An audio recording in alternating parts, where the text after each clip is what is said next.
حضرت مولا مشکل کشا علی المرتضیٰ کرم اللہ تعالی وجہہ الکریم جب گھوڑے پر سوار ہونے کے لیے تشریف لاتے ہیں تو ایک رکاب میں نہیں کہ ایک پیڈل میں اپنا پاؤں مبارک رکھتے ہیں. تو ایک پیڈل پر پاؤں رکھا اور دوسرے پیڈل پر جب پاؤں رکھتے تھے تو اسی قلیل ترین سیکنڈوں میں پورا قرآن پاک پڑھ لیتے تھے. یہ مولا مشکل جی کرامت ہے آپ کی، شیر خدا جی یا علی، سبحان اللہ، ہاں ان کی کرامت ہے. مولا علی علیہ السلام کے بارے میں کہا جاتا ہے کہ وہ گھوڑے کی ایک رکاب میں پاؤں رکھتے تو قرآن شروع کرتے، دوسری رکاب تک پاؤں لے کر جاتے، قرآن کی تلاوت مکمل کر لیتے ہوں گے. 3 دفعہ سورہ اخلاص پڑھتے ہوں گے. باقی تو یہ پاسبلٹی نہیں ہے اس طریقے سے، نہ نبی الاسلام نے اس چیز کی اجازت دی ہے، نہ آپ نے کوئی ایسا معجزہ کر کے دکھایا ہے. ایسی تو کوئی بات نہیں ہے. اس کے الٹ بخاری مسلم میں ملتا ہے کہ تم میں سے کسی کی استطاعت ہے کہ وہ ایک رات میں تہائی قرآن پڑھ دے. صحابہ نے کہا کہ کون اس کی استطاعت رکھے گا؟ تو آپ نے فرمایا سورہ اخلاص پڑھ لو، یہ تہائی قرآن کے برابر ہے.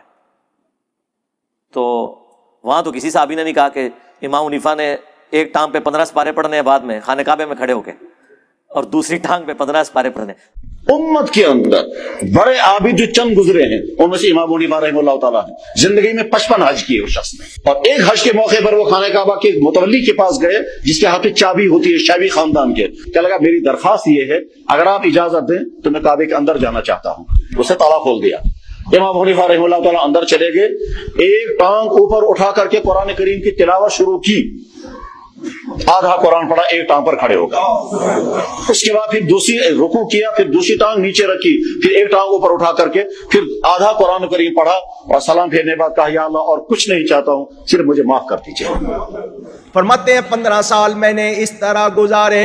عشاء کی نماز کے بعد اپنے حجرے میں جاتا، کھونٹی ایک گاڑی ہوئی تھی دیوار میں، کچھ بھی سمجھ لیں ہک لگایا ہوا، اس کو پکڑ لیتا اور ایک ٹانگ اٹھا لیتا، بسم اللہ الرحمن الرحیم سورہ فاتحہ سے قرآن پڑھنا شروع کرتا، اور اٹھائی ہوئی ٹانگ زمین پر اس وقت رکھتا تھا جب پورا قرآن ختم کر لیتا تھا.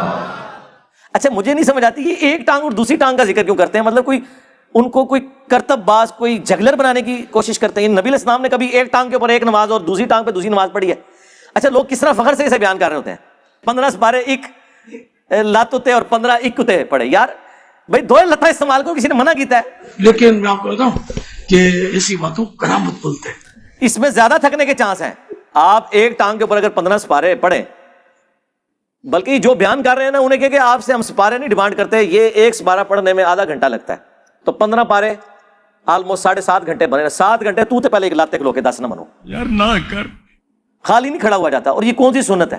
یہ ضرور سنت ہے کہ نبی علیہ السلام اگر قیام کے دوران تھک جاتے تو ایک ٹانگ پہ تھوڑا وزن ڈال دیتے، یہ نہیں کہ دوسری ٹانگ اٹھا لیتے تھے. نماز کا ایک پروٹوکول ہے، آپ نے اللہ کے سامنے اس طریقے سے کھڑا ہونا ہے کہ اس کا پروٹوکول ہو. یہ کون سا تماشا کہ لات چکی ہے؟ کچھ حیا کر. ایک لات اٹھا کے ایک لات چک کے تو بندہ کھڑا بھی نہیں ہو سکتا. یقین کریں بندہ تھک جاتا ہے. یہ ہو سکتا ہے کہ دوسرے آدمی کو رسی یوں پکڑی ہوئی ہو، خالی ایک ٹانگ پہ کون کھڑا ہو سکتا ہے یار؟ لیکن میں آپ کو بتاؤں کہ ایسی باتوں کرامت بولتے ہیں. ہاں جس کی 4 ٹانگیں ہیں نا وہ کھڑا ہو سکتا ہے 3 ٹانگوں پہ، 2 ٹانگوں والا تو ایک ٹانگ پہ نہیں کھڑا ہو سکتا. سیدھی سی بات ہے یار. بخاری مسلم دونوں میں حدیث ہے، نبی الاسلام ایک دفعہ گھر میں داخل ہوئے تو آپ نے ایک رسی لٹکی ہوئی دیکھی. آپ نے فرمایا یہ رسی کس نے لٹکائی ہوئی ہے؟ تو بتایا گیا آپ کی بیٹی جو زینب ہے نا وہ عبادت کرتی ہیں اور اپنا جوڑا جو ہے نا اس سے باندھ لیتی ہیں نماز پڑھنے کے دوران، تاکہ جب نیند آئے اور جھٹکا لگے اور آنکھ کھل جائے. آپ نے فرمایا کھولو رسی. یہ کون سا طریقہ ہے؟ نماز اس وقت تک پڑھو جب تک کہ تمہاری طبیعت تمہارا ساتھ دے، نفلی نماز، اس کے بعد آرام کرو. اللہ کے نبی علیہ السلام نے تو وہ رسیاں بھی کھلوا دی ہیں، اپنی بیٹی کی رسی، یہ بخاری مسلم دونوں میں ہے، جو انہوں نے اپنا جوڑا باندھنے کے لیے لٹکائی ہوئی تھی کہ مجھے جھٹکا لگے تو میں پھر دوبارہ نماز شروع کر دوں. اس طرح کی زبردستی کی نمازیں تو اللہ کے نبی نے پسند نہیں کی ہیں. جو رسیاں کھلواتے ہیں، یہ ایک ٹانگ والے جو یہ مرغے اور مرغابیاں جب کھڑے ہوئے نمازیں پڑھ رہے ہوں گے، ان کے ساتھ وہ کیا کریں گے؟ کیا دین بنایا ہوا انہوں نے؟ تو وہ تہائی قرآن کے برابر ہے سورہ اخلاص. تو اس میں یہ آج بھی ممکن ہے کہ آپ ایک رکاب میں پاؤں رکھیں اور دوسرے میں رکھنے سے پہلے پورے قرآن کا ثواب حاصل کر لیں 3 دفعہ سورہ اخلاص پڑھ کے. تو انشاءاللہ ملیں.